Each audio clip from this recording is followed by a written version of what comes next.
Hi everyone, praise lord. అందరూ బాగున్నారు?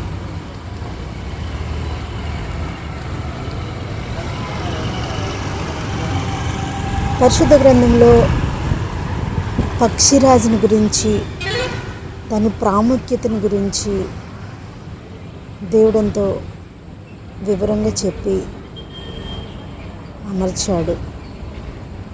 ఇదంతా మనం తెలుసుకోవాలని, పక్షిరాజు యొక్క ప్రాధాన్యత, ఎందుకు పక్షిరాజులకే అంత ప్రాధాన్యత?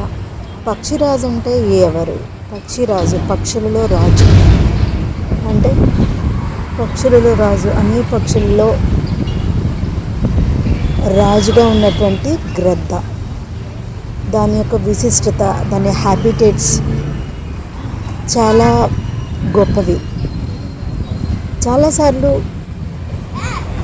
పరిశుద్ధ గ్రంథంలో పక్షిరాజుని గురించి చాలా మోటివేషన్ దొరుకుతుంది. పక్షిరాజు పైకి ఎగిరినట్లు నీవు ఎగరగలవా? పక్షిరాజు పైకి ఎగిరినట్లు నువ్వు ఎగరగలవా అంటే, పక్షిరాజుకు ఉన్నటువంటి ఆ ఎబిలిటీ, ఆ స్ట్రెంగ్త్ చాలా గొప్పదన్నమాట.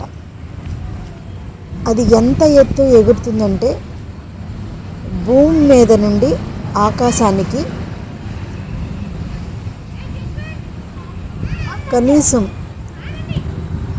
4000 కిలోమీటర్లు పైకి ఎగరగలుగుతుంది.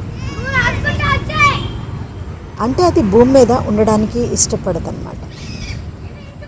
ఎందుకంటే దానికి కావాల్సినది ఏంటంటే, ఆకాశం మీద ఎత్తైన ప్రదేశం ముందు ఎగరాలని, దాన్ని బలం చూపించాలని అది చాలా ప్రయాసపడుతూ ఎగురుతూ ఉంటుంది. సో దట్ అది దానికి అంత ప్రాధాన్యత ఎందుకు ఇచ్చినారంటే, అది మనుషులతో పోల్చబడిందన్నమాట. మనుషులు కూడా పక్షిరాజు వలె పైకి ఎగరాలనేటటువంటి దేవుని యొక్క నిర్ణయం. పైకి ఎగరడం అంటే ఏంటి? అది భూమి మీద నుండి పైకి ఎగురుతుంది, ఎత్తైన స్థలంలో ఉంటుంది, దాని బిడ్డల్ని ఎత్తైన స్థలంలో దాచుకుంటుంది, దాని పిల్లల్ని దాచుకుంటుంది, అది దాచుకుంటుంది. పక్షులన్నిటికన్నా ఇది ఘనమైనటువంటి పొజిషన్ తీసుకుంది. అలాగే మనము కూడా భూమి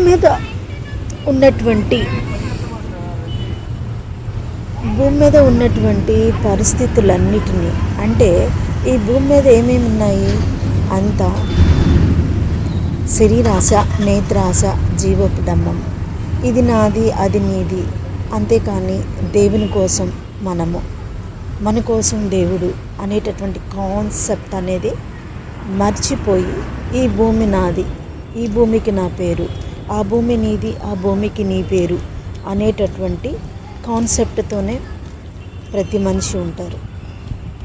అందుకని ఈ భూమి మీద ఉన్నటువంటి ఈ సిస్టమ్ని అంతా వదిలేసి మనం పైకి ఆత్మీయ జీవితంలో పైకి ఎగరాలని దేవుని యొక్క సంకల్పం, చిత్తం. ఆ విధముగా మనం పైకి ఎగిరినట్లయితే, అంటే స్పిరిచువల్ వర్డ్స్లో మనం చెప్పాలి అంటే, ఆత్మీయ జీవితంలో మనం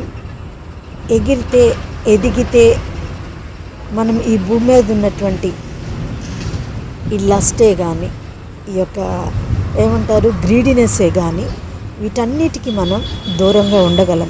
ఎప్పుడైతే వీటి నుండి మనం దూరంగా ఉండగలమో, దేవుని యొక్క సంకల్పాన్ని మనం నెరవేర్చబడిన వాళ్ళం అవుతాము, పట్టుదల కలిగి నిలబడిన వాళ్ళం అవుతాము.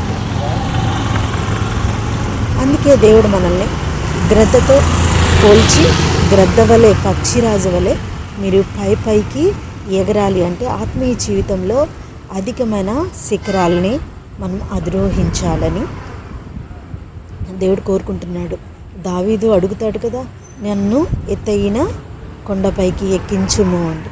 ఎత్తైన కొండపైకి ఎక్కించుము అంటే, ఆ పైన నువ్వుంటావు, నన్ను అంత ఎత్తుగా నన్ను పైకి తీసుకెళ్ళమని.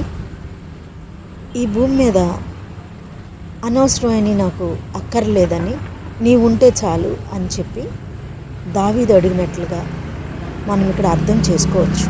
ఆ విధంగానే మనం ఆత్మీయ జీవితంలో మెలకువగలిగి పక్షిరాజును పోలిన జీవితాన్ని జీవించడానికి మనం ప్రయాసపడదాం. Thank you all. నేను వాకింగ్ కోసమని సెల్లర్లోకి దిగాను. వాకింగ్ చేసి ఇంకా అలా కూర్చునిపోయాను. ఇంకా మనసు కనిపించింది మీతో వాక్యాన్ని షేర్ చేసుకుందాము, చిన్న వాక్యాన్ని అనిపించింది. మీ అందరికీ చాలా బిగ్ థ్యాంక్ యూ వాక్యం విన్నందుకు. నేను మరలా కంటిన్యూ చేస్తాను ఈ పక్షిరాజు గురించి.